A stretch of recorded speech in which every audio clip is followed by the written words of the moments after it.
قوة إلا بالله العلي العظيم.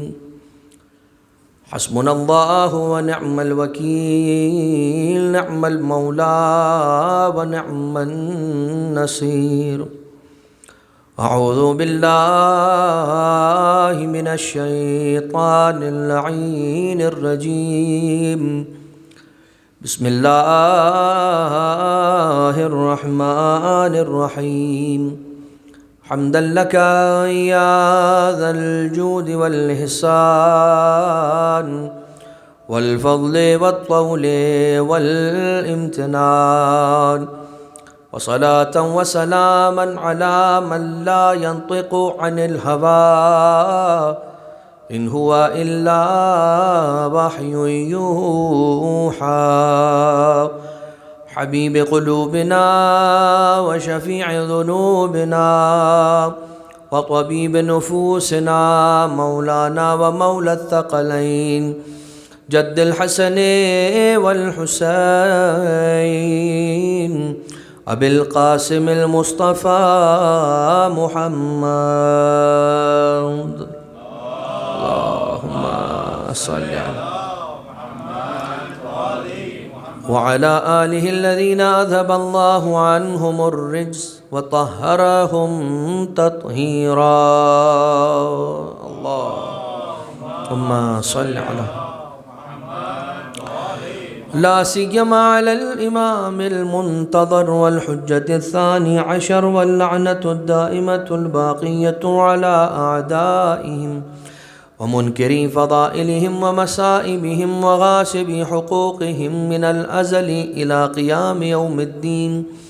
أما بعد، فقد قال سيدنا ومولانا أبو الحسن أمير المؤمنين عليه السلام أنه قال: اللهم اغفر لي كل ذنب أذنبته وكل خطيئة أخطأتها. صلوات اللهم صل على دعائے کمیل کی شرح کے عنوان سے جو ہماری گفتگو مسلسل آپ کی خدمت میں جاری و ساری ہے، اس سلسلے میں یہ بات آپ کی خدمت میں ہم نے بیان کرنے کی سعادت اب تک حاصل کی کہ مختلف وہ جو جملے ہیں مولا امیر المومنین علیہ الصلوۃ والسلام کی کہ جن کے اندر انہوں نے یہ فرمایا گناہوں کی کیٹیگری کرتے ہوئے کہ اے پروردگار میرے ان گناہوں کو معاف کر دے کہ جو عصمت کے پردے کو چاک کرتے ہیں، یعنی وہ چیزیں جو مجھے بچاتی ہیں اس کو ہٹا دیتے ہیں، مجھ سے دور کر دیتے ہیں۔ اے پروردگار میرے ان گناہوں کو معاف کر دے کہ جو بلاؤں کو نازل کرتے ہیں۔ اے پروردگار میرے ان گناہوں کو معاف کر دے جو دعاؤں کو پرواز کرنے سے روکتے ہیں۔ اے پروردگار میرے ان گناہوں کو معاف کر دے۔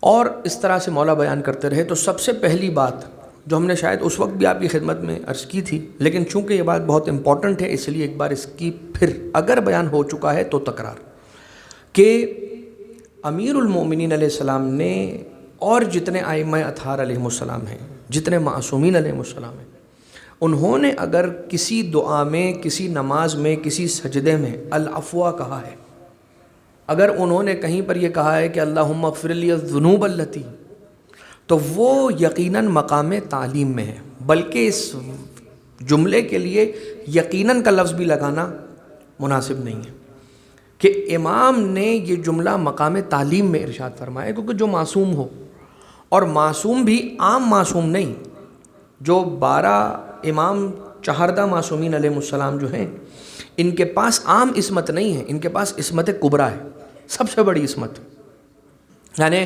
وہی عصمت کہ جو رسول اللہ کے پاس ہے وہ 12 اماموں کے پاس ہے، اور جناب سیدہ سلام اللہ علیہا بھی اس میں ہے۔ اور جب اس عصمت کی کیٹیگری کم ہوتی چلے جاتی ہے، اس کے لیول جیسے کم ہوتے چلے جاتے ہیں، تو اس عصمت کبریٰ کے دائرے میں جو 14 ہیں، اس دائرے سے جیسے آپ باہر نکلیں گے، جو مرکز سے سب سے کلوزسٹ دائرہ ہے وہ یہ 14 کا ہے، اس سے جیسے آپ باہر قدم رکھیں گے تو جو بالکل پہلی شخصیتیں ہیں وہ ہیں جناب زینب کبریٰ سلام اللہ علیہا، مولا ابو الفضل العباس علیہ الصلوۃ والسلام، جناب ام البنین سلام اللہ علیہا، جناب خدیجہ طاہرہ، حضرت ابو طالب علیہ السلام، یہ ساری ہستیاں ہیں۔ اور علماء کرام نے ان موضوعات پر الدائرۃ الاصطفائیۃ لابی الفضل العباس علیہ السلام اس عنوان پر کتابیں لکھی ہیں۔ لہٰذا جب امام یہ کہتے ہیں اللہم اغفر لی الذنوب التی، تو وہ ہمیں تعلیم دے رہے ہیں کہ جب تم اپنے گناہوں کے لیے معافی طلب کرو تو اس طرح سے کرو۔ ایک امام رضا علیہ الصلوۃ والسلام کی حدیث ہے، درود بھیجیے گا سرکار کی ذات والا صفات پر، اللہم صلی علی کہ تم اس وقت تک کامیاب نہیں ہو کہ جب تک تم میں 10 باتیں نہیں ہیں۔ اب اس حدیث کی طرف ہم آج تو نہیں جائیں گے، کسی اور موقع کے لیے اس حدیث کو رکھتے ہیں، البتہ اس کے اندر ایک ایسی چیز ہے کہ جس کو ہم یہاں پہ ذکر کرتے ہیں، اور وہ کیا ہے کہ امام علیہ السلام نے یہ فرمایا کہ تم اس وقت تک کامیاب تصور نہیں کیے جاؤ گے، سکسیسفل تم اس وقت تصور نہیں کیے جا سکتے اس وقت تک کہ جب تک تم اپنے سے، یعنی اپنے علاوہ جس شخص سے ملو اس کو یہ سمجھو کہ یہ تقوی اور پرہیزگاری مجھ سے بہتر ہے۔ یعنی امام علیہ السلام، اب یہ تو مولا رضا علیہ السلام کی حدیث ہے، ایک اور حدیث ہے چوتھے امام علیہ السلام کی اسی حوالے سے، اور وہ اس سے بھی اور زیادہ کچھ ڈیٹیل کے اندر ہے، اور وہ یہ ہے کہ امام علیہ الصلوۃ والسلام علیکم السلام، امام مولا امام سید الساجدین آقا زین العابدین علیہ الصلوۃ والسلام، اللہم صلی علی محمد و آل، مولا ارشاد فرماتے ہیں کہ اگر تم اپنے سے کسی بڑے شخص سے ملو تو یہ سمجھو کہ یہ مجھ سے عمر میں بڑا ہے، اسے مجھ سے لمبی عمر ملی ہے، اور اسی وجہ سے اس کے نیک اعمال یقیناً مجھ سے زیادہ ہوں گے کیونکہ اسے نیک اعمال کرنے کا موقع مجھ سے زیادہ ملا ہے۔ جب بھی اپنے سے کسی ایج میں بڑے شخص سے ملو تو اس کے بارے میں یہ سوچو، جب اپنے سے ایج میں کسی چھوٹے شخص سے ملو، کم سن سے ملو، تو اس کے بارے میں یہ سوچو کہ اس کی چونکہ عمر کم ہے لہٰذا اسے گناہ کا موقع کم ملا ہوگا، لہٰذا اس کی گناہ مجھ سے کم ہے۔ اپنے سے بڑے سے ملو تو یہ سوچو کہ اس کی عمر مجھ سے زیادہ ہے تو اسے نیکیوں کا موقع زیادہ ملا ہے، لہٰذا اس کی نیکیاں زیادہ ہیں۔ اپنے سے چھوٹے سے ملو تو اس کے بارے میں یہ سوچو کہ اس کی عمر کم ہے، ایج کم ہے، لہٰذا اسے گناہ کا موقع کم ملا ہے، لہٰذا اس کی گناہ کم ہیں مجھ سے۔ اور تیسرے امام علیہ السلام نے یہ کیٹیگری بیان کی، جب اپنے ہم سن سے ملو، جب تمہاری سیم ایج کیٹیگری یا ایج گروپ کا کوئی شخص ہو جو تمہارے دوستوں میں ہو، جس سے ملنا ملانا ہو، تو اس کے بارے میں یہ سوچو کہ جو میرے گناہ ہیں وہ تو کنفرمڈ ہیں کہ کیے ہیں میں نے، مجھے تو پتہ ہے، اب اعلان کرنے کی ضرورت نہیں ہے کہیں پر بھی۔ اپنے گناہوں کا اعلان کرنے کو، اول تو انسان گناہ سے بچے، اگر انسان سے گناہ ہو جائے سرزد تو دوسری اس سے بڑی غلطی یہ ہے کہ انسان اپنے گناہوں کا علل اعلان اناؤنسمنٹ کرے، ٹھیک؟ اچھا، اس کی پھر ایک فلسفی، اور وہ فلسفی سمپل ہے کہ انسان گناہ کو فروغ دیتا ہے یہ کر کے، تو خدا اسے پسند نہیں کرتا۔ تو انسان یہ سوچے جب اپنے ہمسن سے ملے تو یہ سوچے کہ بھائی یہ تو ہماری سیم ایج بریکٹ اور ایج گروپ کا آدمی ہے، تو میرے تو گناہ ہیں جو میں نے کیے ہیں وہ تو کنفرم ہے، اس کے بارے میں شک ہے کہ اس نے کیے ہیں یا نہیں کیے، میں نے اپنی نگاہوں سے دیکھے تو نہیں ہے۔ تو اتنا زیادہ امام علیہ الصلوۃ والسلام نے پازیٹیوٹی کے طرف بھیجا ہے ہمیں، کب؟ جب ہم کنسیڈر کریں کسی کو گناہوں کی روشنی میں، اور جب اچھائی کے اندر کریں تو کیا کریں؟ اپنے لیے یہ سوچیں کہ میں نے تو کم اچھائی کی ہیں۔ وہ پوری بڑی زبردست حدیث ہے مولا رضا علیہ السلام کی، کسی موقع پر آپ کی خدمت میں ضرور اسے عرض کرنے کی سعادت حاصل کریں گے۔ 10 وہ پوائنٹس ہیں کہ جن میں ہر ایک پوائنٹ ایسا ہے کہ جس میں انسان کہتا ہے سبحان اللہ۔ امام کا ہر کلام ایسا ہے، ہم سمجھتے نہیں ہیں۔ یہ کلام امام کا وہ حصہ ہوگا جو میں اپنی زیست میں سمجھتا ہوں کہ امام علیہ السلام نے بہت زیادہ لو لیول پہ آ کے، ہمارے لیول پہ آ کے کہا، تو اسے ہمیں بہت زیادہ اپیل کر رہی ہے۔ تو وہ سارے کے سارے جملے، اللہم اغفر لی ذنوب التی ذنوب التی ذنوب التی، اب آ رہا ہے جملہ اللہم اغفر لی کل ذنب اذنبتہ وکل خطیئۃ اخطأتها۔ 2 لفظ استعمال کیے گئے گناہ کے لیے۔ ایک امام علیہ السلام نے لفظ استعمال کیا اللہم اغفر لی الذنوب التی اذنبتها وَكُلَّ ذَنْبٍ أَذْنَبْتُهُ وَكُلَّ خَطِيئَةٍ أَخْطَأْتُهَا، ہر ذنب معاف کر دے، ہر خطیئہ معاف کر دے۔ اب عربک جو لینگویج ہے اس میں ایک تو ڈیپتھ ہے، نمبر 2، ہر ایک لفظ کے بہت سارے میننگز ہیں جب جس سینیریو میں یوز ہو جائے کوئی بھی خاص لفظ. تو یہاں پر علماء کرام نے اور جو گرامیٹیکلی یعنی جو علم نحو اور علم صرف کا علم رکھنے والے لوگ ہیں، جو سنٹیکس عربک سنٹیکس کے علم سے تعلق رکھتے ہیں، انہوں نے اس میں تھوڑی سی تفصیل بیان کی اور انہوں نے یہ کہا ہے کہ 2 لفظ اگر مولا نے استعمال کیے ہیں تو دونوں کا ایک معنی نہیں ہے، الگ الگ معنی ہے، ورنہ مولا 2 لفظ استعمال نہیں کرتے. ذنب اور خطیئہ، ان دونوں کا فرق ہے. اور کیا فرق ہے؟ دونوں کے معنی گناہ کے ہیں، لیکن ذنب اس گناہ کو کہتے ہیں کہ جب انسان نے کسی گناہ سے اٹریکٹ ہو کے اس کو انجام دے دیا اور پھر اسے احساس ہو گیا کہ اے پروردگار یہ مجھ سے کیا ہوا. اور ایسا ہوتا ہے، آج بھی ہوتا ہے. پہلے کے زمانے کی بات تو اور ہے کہ اس زمانے کے اندر یہ ہوتا تھا جب انسان سے کوئی غلطی ہو گئی، کوئی خطا سرزد ہو گئی تو کئی دنوں تک اسے فیور ہو جاتا تھا، بخار ہو جاتا تھا، اس کا بخار نہیں اترتا تھا. یہ آپ جا کر پرانے افراد سے پوچھیں، وہ آپ کو بتائیں گے کہ ایک شخص مریض ہو گیا، بیمار ہو گیا. یقیناً isn't it sounding strange؟ کوئی زمانہ تھا کہ جب احساس زیادہ تھا، جب انسان کی روح جو ہے نا اللہ سے مروت کرنے میں اتنی زیادہ تھی کہ اگر کوئی غلطی ہو گئی، انسان ہے، خطا کا پتلا ہے، غلطی ہوگی، لیکن اس کا ریئیکشن کیا ہوا؟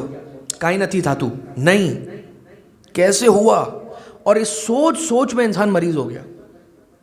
یہ اور بات ہے آج کل کی جو معذرت کے ساتھ جنریشن ہے، اگر اس نے زیادہ ذہن پہ زور ڈال دیا تو خدا نخواستہ کوئی بڑا مرض لاحق نہ ہو جائے، کوئی وہ نہ ہو جائے، کیا کہتے ہیں، کوئی ایسی پریشانی نہ آ جائے. البتہ امام علیہ الصلاۃ والسلام 2، ایک ہے ذنب ایک ہے خطیئہ، ایک ہے ذنب ایک ہے خطیئہ. تو جس گناہ کو انسان نے انجام دیا اور اسے غلطی کا احساس ہو گیا وہ ذنب، اور جس گناہ کو انجام دینے کی اس کی عادت ہو گئی اسے کہتے ہیں خطیئہ.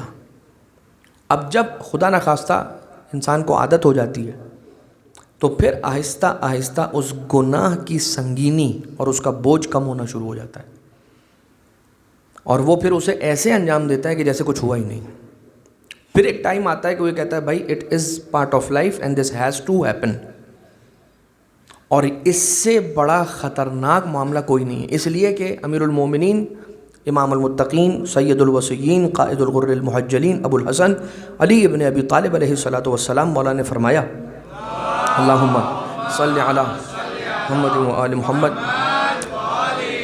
مولا نے ارشاد فرمایا کہ سب سے بڑا گناہ وہ ہے مستخف بہ صاحبہ، کہ جس گناہ کو کرنے والا چھوٹا سمجھے، ہلکا سمجھے، وہ گناہ بڑا ہے. خیر، اللہم اغفر لی کل ذنب اذنبت وکل خطیئۃ اخطأتها. ایک درود بھیجے محمد و آل محمد. اللہم صلی علی محمد و آل. اب اس کے بعد سیریز آف ایک جملہ ہے، کچھ جملے ہیں کہ اللہم انی اتقرب الیک، اے پروردگار. پہلے کیا ہوتا ہے؟ تصفیہ، صفائی ہو گئی. اب جب گندگی کو آپ نے نکال دیا، آلودگی کو نکال دیا خدا تعالیٰ سے معافی طلب کر کے، تو اب آپ کا جو پیمانہ ہے، جو آپ کا کنٹینر ہے، وہ ہو گیا گندگی سے پاک، آلودگی سے، پولوشن سے پاک ہو گیا. اب آپ اس میں صاف پانی بھریں گے اور اس کے لیے یہ امام علیہ السلام مولا ارشاد فرما رہے اللہم انی اتقرب الیک بذکرک، اب میں تجھ سے تیرا قرب چاہتا ہوں، مجھے اپنا قرب عطا کر دے. کیسے؟ بذکرک، اپنے ذکر کے ذریعے سے مجھے اپنا قرب عطا فرما دے، اپنے ذکر کے ذریعے سے. وَأَسْتَشْفِعُ بِكَ إِلَى نَفْسِكَ، اور میں تیری بارگاہ میں سفارش لے کے آیا ہوں تیری ہی. عجیب جملہ ہے. اے پروردگار وَأَسْتَشْفِعُ بِكَ إِلَى نَفْسِكَ، اپنے لیے سفارش کا طالب ہوں، میں سفارش لے کے آیا ہوں تیری بارگاہ میں. کس کی سفارش؟ تیری خود کی سفارش.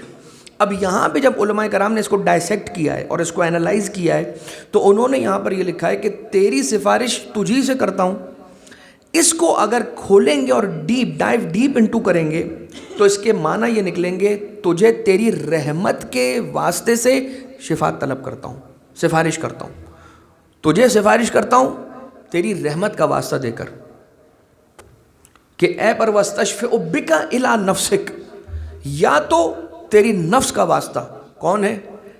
دعائے صباح میں آپ پڑھیں، امیر المومنین علیہ السلام سورج نکلنے کا انتظار کرتے تھے، آپ نے سب نے سنا ہے کہ جب سورج نکلا ایک دن امیر المومنین علیہ السلام نے فرمایا سورج کو دیکھ کے، اے سورج گواہ رہنا، علی کی زندگی میں کوئی ایسا دن نہیں ہے کہ جب تو اگا ہے اور تو نے علی کو سوتا ہوا پایا ہے۔ یہ فجر کے وقت کی بات نہیں ہو رہی، یہ سن رائز کی بات ہو رہی ہے۔ اور ایک واقعہ اور ہے جو امیر المومنین علیہ السلام نے جب رسول نے کہا کہ یا علی سورج سے باتیں کریں، سورج کو سلام کریں، اور وہاں پر چونکہ مولا کائنات علیہ السلام کی امامت کو لے کے ڈسپیوٹ ہوا، اور کچھ لوگ تھے کہ جن لوگوں نے رسول کے پوچھنے پر نہیں بتایا کہ جب تم فلاں فلاں آیت لے کے فلاں جگہ پر گئے تھے جہاں میں نے تم لوگوں کو بھیجا تھا تو what did you people see, کیونکہ یہ رسول اللہ جانتے تھے کہ وہاں پر مولا کائنات علیہ السلام نے اس طرح سے وہ آیتیں پڑھی تھیں کہ جس کے بعد کافر لرز گئے تھے اور انہوں نے کہا تھا کہ آپ بس ہمیں کلمہ پڑھائیں، بات ختم ہو گئی، آپ تلوار مت نکالیے گا۔ وہاں پر ان لوگوں نے مولا کائنات علیہ السلام کے معجزوں کو دیکھا، جب واپس آئے اور رسول اللہ صلی اللہ علیہ وسلم نے پوچھا بتاؤ بھائی ہوا کیا تھا، رسول اللہ تو علم امامت، علم رسالت سے جانتے ہیں، لیکن چاہ رہے تھے کہ وہ لوگ اپنی زبان سے کہیں، لیکن جن دلوں میں مولا کائنات کی نفرت کا مرض ہو، بیماری ہو، النس ہو، وہ تو زبانیں کہاں علی کی تعریف بیان کر سکتی ہیں۔ تو پھر مولا کائنات علیہ السلام کو دیکھ کے رسول اللہ نے ان لوگوں سے یہ کہا کہ تم بتاؤ گے یا میں اپنے طریقے سے علی کی فضیلت بتاؤں، اور پھر وہ لوگ اس کے بعد بھی خاموش رہے۔ اب اگر ہم یہ نہ کہیں لعنت ہو ایسے شخص پر، اگر ہم یہ کہتے ہیں کہ ایسے شخص پہ لعنت ہو، بھائی رسول اللہ یہ فرما رہا ہے، رسول اللہ یہ فرما رہے ہیں کہ بتاؤ مجھے کیا ہوا تھا وہاں، تو صرف نریٹ کرنے میں کیا جا رہا تھا؟ So there has to be a problem کہ جو روحانی پرابلم ہے، اسپرچول پرابلم ہے، کہ جس کی وجہ سے اپنے زبان سے وہ نہیں نکل رہا جو رسول سننا چاہ رہے ہیں، اور وہ علی کے ٹاپک پر نہیں ہوتا تو کب سے بیان کر دیا ہوتا۔ اور 2 مرتبہ رسول اللہ نے کہا، اور پھر اس انداز سے کہا رسول اللہ نے کہ دیکھو اب بتا رہے ہو یا میں بتاؤں اپنے طریقے سے، تب بھی ان کو ڈر نہیں لگا کہ کوئی دنیا میں ہم پر کرے نہ کرے خدا کا غضب ہم پر آئے گا، اس لیے کہ قرآن کریم کی آیت ہے رب تال القرآن والقرآن یلعنو، کچھ قرآن پڑھتے ہیں لیکن کچھ ایسے پڑھنے والے جو وہ قرآن پڑھ رہے ہوتے ہیں تو قرآن کی آیت اسی وقت ان پہ لعنت کر رہی ہوتی ہے، نہیں معلوم یہ کیسے لوگ ہیں۔ جا کے دیکھیں اس آیت کی تشریح میں اور تفسیر میں کیا امام معصوم نے فرمایا ہے، رب تال القرآن والقرآن یلعنو، کچھ قرآن پڑھنے والے ایسے ہیں کہ جن پر قرآن اسی آن جس وقت وہ پڑھ رہے ہوتے ہیں لعنت کرتا ہے۔ لعنت کا مطلب کوئی ابیوز نہیں ہے، لعنت الگ ہے، گالی الگ ہے۔ گالی دینے سے تو امام علیہ السلام نے بھی منع کیا ہے اور روکا ہے، اور امام نے فرمایا ہے تم جانتے ہو یہ سب کون کرتا تھا؟ کسی نے جب کسی دشمن اہل بیت کو گالی دے کر کہا تو مولا کائنات یا چھٹے امام علیہ السلام نے یہ سوال کیا کہ اس کا آغاز کس نے کیا تھا، جانتے ہو؟ اور کس ملک میں اور کس شہر میں، اور وہاں پر ممبر پر کئی سالوں تک 30-35 سالوں تک مولا کائنات علیہ السلام پر کیا ہوتا رہا، تو یہ کس نے کیا تھا؟ انہوں نے کیا تھا، یہ ہماری سیرت نہیں ہے۔ خیر، تو یہاں پر مولا کائنات علیہ السلام اللہم اغفر لی کل ذنب اذنبت کل خطیۃ اخطأتها اللہم انی اتقرب الیک بذکرک، میں تجھ سے تیرا قرب چاہتا ہوں تیرے ذکر کے ذریعے سے۔ ذاکرہ، ذکر کے معنی کیا ہے؟ ذکر کے معنی ہے الحمدللہ کہنا، بالکل ذکر ہے، سبحان اللہ کہنا بالکل ذکر ہے، اللہ اکبر کہنا بالکل ذکر ہے، لا الہ الا اللہ کہنا بالکل ذکر ہے، لیکن یہ ہے ذکر پڑھنا، ایک ہوتا ہے ذکر کرنا، جیسے ایک ہوتا ہے نماز پڑھنا، ایک ہوتا ہے نماز قائم کرنا۔ نماز قائم بہت تھوڑے لوگ کر پاتے ہیں، نماز پڑھتے ہیں زیادہ تر لوگ، قائم کرنا اور ہے۔ وہ کون ہے قائم کرنے والا؟ جو ہمیں سامنے نظر آ جاتا ہے امام معصوم علیہ الصلوۃ والسلام کی تعلیم کردہ زیارتوں کے اندر، اشہد انک قد اقمت الصلاۃ، میں گواہی دیتا ہوں، آئی بیئر وٹنس، کہ آپ نے نماز قائم کی۔ کون؟ امیر المومنین۔ کون؟ امام حسین علیہ السلام۔ کون؟ ابا عبداللہ۔ انہوں نے نماز قائم کی۔ ذرا جا کر دیکھیں کہ کیسے ان کو یہ کہا گیا کہ نماز قائم کی، تو نماز قائم کرنا اور ہے، نماز پڑھنا اور ہے۔ خیر، یہاں پر ذکر کے معنی ہے یاد رکھنا خدا کو، اس کی یاد میں رہنا، اس کو بھولنا نہیں۔ یقین کیجئے یہ اتنا بڑا میکینزم خدا نے رکھا ہے انسان کو برائیوں سے بچانے کا، کہ اگر صحیح معنوں میں انسان خدا کو یاد رکھے، یاد کرنا، ذکر یعنی جو زبان، ذکر زبانی ہے، ذکر لسانی ہے، ایک ذکر فعلی ہے۔ جو ذکر لسانی ہے وہ یہ ہے کہ اللہ اکبر، الحمدللہ، سبحان اللہ، بالکل انیشل سٹیج کر تو انسان یہی کرتا ہے، لیکن ایک وقت آتا ہے کہ جب انسان اللہ اکبر کہنے والا، الحمدللہ رب العالمین کہنے والا، چلیں ایک واقعہ بھی سن لیجیے، اور ماشاءاللہ کہنے والا، کثرت کے ساتھ ماشاءاللہ کہنے والا، وہ کبھی غلط کام پر الحمدللہ نہیں کہے گا۔ جیسے ایک انٹرویو کے اندر ایک گانا گانے والے یا والی، پتہ نہیں جس انداز سے بھی جو بھی معاملہ تھا، کہ جس کا نام بھی پنجتن پاک میں سے کسی ایک فرد پر تھا، جب اس سے پوچھا گیا کہ فلاں فلاں یوں ہو گیا، کہا جی الحمدللہ پنجتن پاک کا بڑا کرم ہے مجھ پر، میں جو یہ گانا گاتا ہوں یہ ہٹ ہو جاتا ہے۔ یہ کون سی کمال کی بات ہے؟ یہ کون سی، یہ بلکہ نعوذ باللہ من ذالک تذلیل ہے کہ انسان یہ کہے گا الحمدللہ رب العالمین میں بہت بڑا سنگر ہوں، نعوذ باللہ من ذالک۔ اور ایسے واقعات، میں یہ کسی فیری ٹیل یا کسی فکٹیشیس واقعات نہیں سنا رہا ہوں میں آپ کو، ایسے واقعات بھرے ہوئے ہیں جس کو ممبر سے بیان کرنے کی شان نہیں ہے، مقام نہیں ہے ممبر کا کہ یہاں سے بیان کیا جائے، لیکن یہ ہوتا ہے۔ یہ کیوں ہوتا ہے؟ اس لیے کہ اس لفظ الحمدللہ کی ویٹیج اور اس کا جو وقعت ہے، اس کا وزن گر گیا میری نظروں میں، بالکل ایک عام سی چیز ہو گئی۔ ورنہ وہ شخص کہ جو خدا کا نام لے رہا ہے، وہ یہ نہیں سوچے گا کہ میں یہ کام کر رہا ہوں اور اس کے بعد الحمدللہ کہہ رہا ہوں کہ یہ کام کرنا خدا کی مرضی کے مطابق ہے یا نہیں ہے۔ اور پھر ایسی بہت ساری مثالیں، اگر میں مثالوں کی طرف چلا جاؤں گا تو بات کہیں سے کہیں چلی جائے گی، ٹھیک ہے۔ وَأَسْتَشْفِعُ بِكَ إِلَىٰ وَأَتَقَرَّبُ إِلَيْكَ بِذِكْرِكَ وَأَسْتَشْفِعُ بِكَ إِلَىٰ نَفْسِكَ وَأَسْأَلُكَ بِجُودِكَ، اور میں تجھ سے تیری سخاوت کو، اچھا یہ سخاوت وَأَسْأَلُكَ بِسَخَائِكَ نہیں کہا ہے، بِجُودِكَ کہا ہے۔ آپ نے سرکار امام جواد علیہ الصلوۃ والسلام کی جو ولادت کا جشن تھا، اس میں یہ جملہ بالکل آخری میں سماعت فرمایا تھا کہ جواد میں اور سخی میں فرق ہے۔ جو سخی ہوتا ہے وہ دیتا ہے، مگر دینے سے پہلے وہ بہت دیتا ہے، سخی ہے، جنرس ہے، لیکن دیکھتا ہے کہ کس کو دینا ہے، کون ڈیزرو کرتا ہے، کون ڈیزرو نہیں کرتا، تو پھر اس کی عطا میں فرق آتا ہے، اس کی سخاوت میں فرق آ جاتا ہے، جھول آ جاتا ہے۔ جو زیادہ ڈیزرو کرتا ہے اس کو زیادہ دیتا ہے، جو کم ڈیزرو کرتا ہے اس کو کم دیتا ہے، منع کسی کو نہیں کرتا، لیکن سخی ہے، جواد نہیں ہے۔ جواد کون ہے؟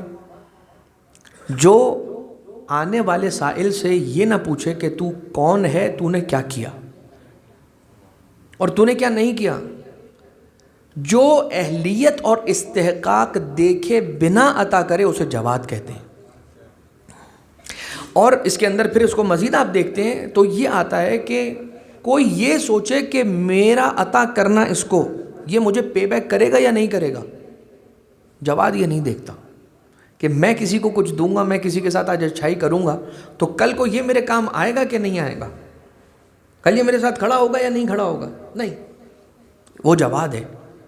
تو وَأَسْأَلُكَ بِجُودِكَ کیا أَن تُدْنِيَنِي مِن قُرْبِكَ، اے خدا مجھے نہیں آتا تجھ سے قریب ہونا، تو مجھے خود اپنے آپ سے قریب کر لے۔ یہ شاید بہت آسانی سے میں نے کہہ دیا اور اتنی آسانی سے ہم سب نے سن لیا یہ جو جملہ ہے نا اس کا اثر ہے. اگر اس کا اثر نہیں ہوتا مولا کائنات نے ہمیں نہیں سکھایا ہوتا. یہ جو جملہ ہے نا ان تدنینی من قربک اتقرب الیک بذکرک استشفع بک الی نفسی اسألک بجودک ان تدنینی من قربک. میں واسطے وسیلے تجھے دے چکا, اب ایک کام کر, تو خود ہی میرا ہاتھ پکڑ کے مجھے اپنے سے قریب کر لے. کتنی مرتبہ ایسا ہوتا ہے کہ میں بہت سوچا ہوا ہوتا ہوں کہ کل میں نہیں جاؤں گا, فار ایگزامپل کسی بھی اچھی جگہ اچھے کام کے لیے, یا امام بارگاہ یا مسجد, لیکن میں مجبور ہو جاتا ہوں. یعنی میں طے کر کے بیٹھا تھا کہ بھائی آج مجھے مثال کے طور پہ فلاں کام کرنا ہے, یہ کام چھوڑ کر. روز تو میں جاتا ہوں, روز تو میں یہ کام کرتا ہوں, آج نہیں کروں گا, آج میں نے اس سے بریک لیا ہے فار نو ریزن. ایسے نہیں کہ اللہ معاف کرے کہ کوئی میرے غلط نیت ہے, نہیں, میری نیت ہے کہ بھائی آج میں بریک لے رہا ہوں, آج میں نہیں جا رہا ہوں. 30 دن سے تو جا رہا ہوں, ایک دن نہیں جاؤں گا.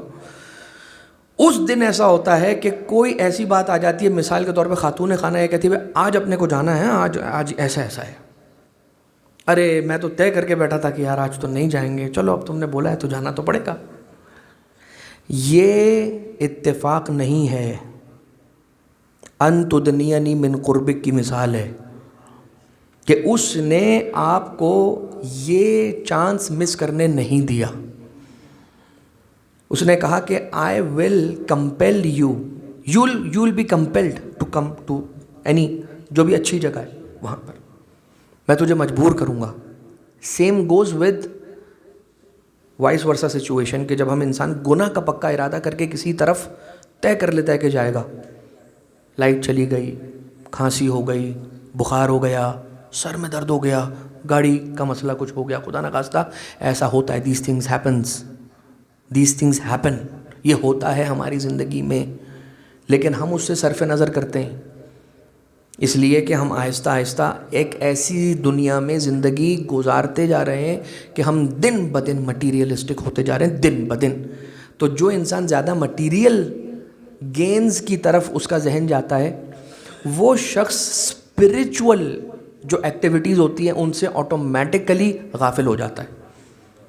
میں جا رہا تھا, روڈ کراس کر رہا تھا, ایک فلوک, ایک نینو سیکنڈ کا فرق ہوا, وہ گاڑی میرے آگے سے نکل گئی, مجھے دھیان ہی نہیں تھا, مجھے وہ گاڑی نہیں نظر آئی تھی. میں روڈ کراس کر رہا تھا, مجھے وہ گاڑی نہیں نظر آئی فار اینی ریزن, اندھیرا تھا, بارش تھی, واٹس ایور.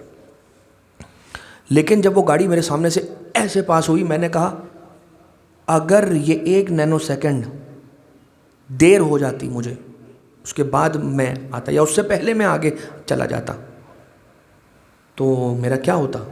یہ اتفاق نہیں ہے, یہ آپ کی پڑھی ہوئی دعائے کمیل کا نتیجہ ہے, امیر المومنین کی سکھائی ہوئی دعائے کمیل کا اثر ہے. وہ جو جملہ آپ کی زبان سے نکلا ہے, آپ یقین جانیے کتنے ہمارے بزرگ ہیں, کتنے ہمارے بڑے بزرگ ہیں جو ایسی باتیں کہہ گئے ہیں جنہوں نے کتابیں نہیں پڑھ رکھی تھیں, جو زیادہ کچھ بھی نہیں کر گئے, ان کو بیچاروں کو وقت ہی نہیں ملا. وہ تو ہمیں پالنے میں ساری زندگی مصروف رہے, وہ تو جو ٹارگٹس تھے ان کو اچیو کرنے میں ساری زندگی انہوں نے گزار دی, اپنی قربان کر دی ایک اگلی جنریشن کو سکھ دینے کے لیے.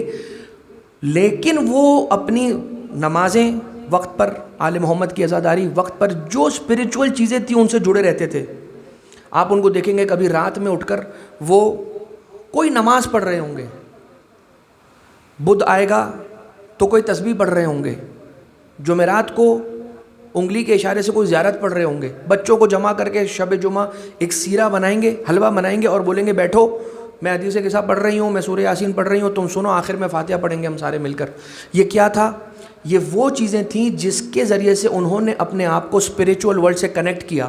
جب کنیکٹ کیا تو اس کا نتیجہ یہ نکلتا ہے کہ خدا وزڈم کو ان لوگوں کی زبان سے جاری کر دیتا ہے.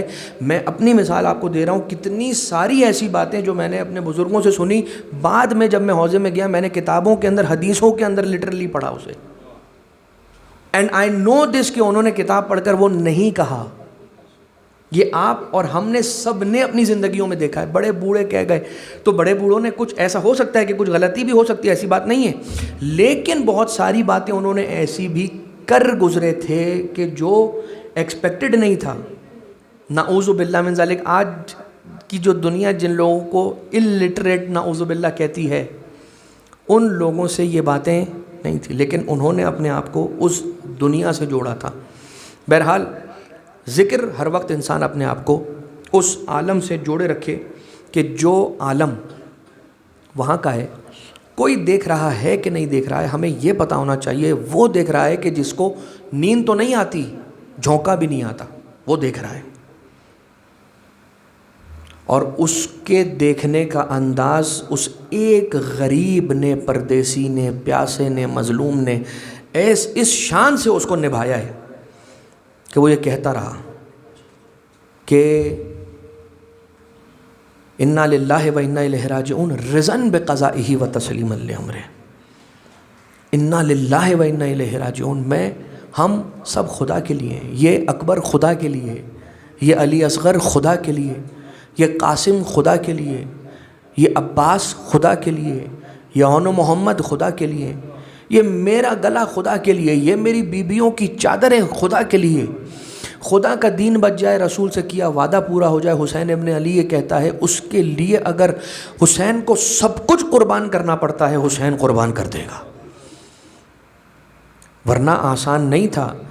7 قدم آگے بڑھنا، 7 قدم پیچھے، امام حسین سیدھا سیدھا چلے جاتے، کتنا دور تھا، مگر 7 قدم آگے بڑھ کے 7 قدم پیچھے ہٹ کے حسین نے بتایا ہے کہ یہ مت سمجھنا کہ حسین کے دل میں باپ کا سینہ، حسین کے سینے میں باپ کا دل نہیں تھا۔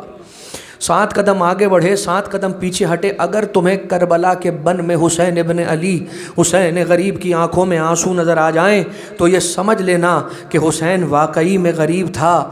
حسین جیسے باپ کے سینے میں بھی ایک ایسا نرم دل تھا جو اپنے علی اکبر کے سینے سے برچھی نکالتے ہوئے ٹوٹ گیا تھا۔ علی اصغر کو اپنے ہاتھوں میں منقلب اور الٹا ہوا دیکھ کر، جو گلے میں تیر کھا کے علی اصغر کی شہادت اپنی آنکھوں سے دیکھی ہے حسین نے، تو اس کے بعد حسین کا دل ٹوٹا تھا۔ اپنے بھائی شیر دل عباس کے کٹے بازوؤں کو جب فرات سے اٹھایا ہے تو حسین رویا ہے، جب آیا ہے اون محمد کے لاشوں کو اٹھا کے حسین رویا ہے، جب قاسم کی پامال لاش کے ٹکڑوں کو اکٹھا کر کے ایک گٹھڑی میں جمع کیا ہے حسین رویا ہے۔ اسی لیے تو مولا نے فرمایا انا قتیل الابرار، میں آنسوؤں کا شہید ہوں، یا یہ ترجمہ کر لیجئے مجھے رولا رولا کے مارا، ارے ہر لاشے پہ مجھے رلایا ہے۔ جب علی اصغر کا لاشا تھا میں رویا ہوں، اکبر کا لاشا تھا میں رویا ہوں، ارے قاسم کی پامال لاش ایک طرف رکھی، علی اکبر کا لاشا ایک طرف رکھا، حسین درمیان میں سویا، آسماں کی طرف رخ کر کے فرمایا ربنا تقبل منا ھذا القربان، ہائے اے خدا آج حسین غریب ہو گئے۔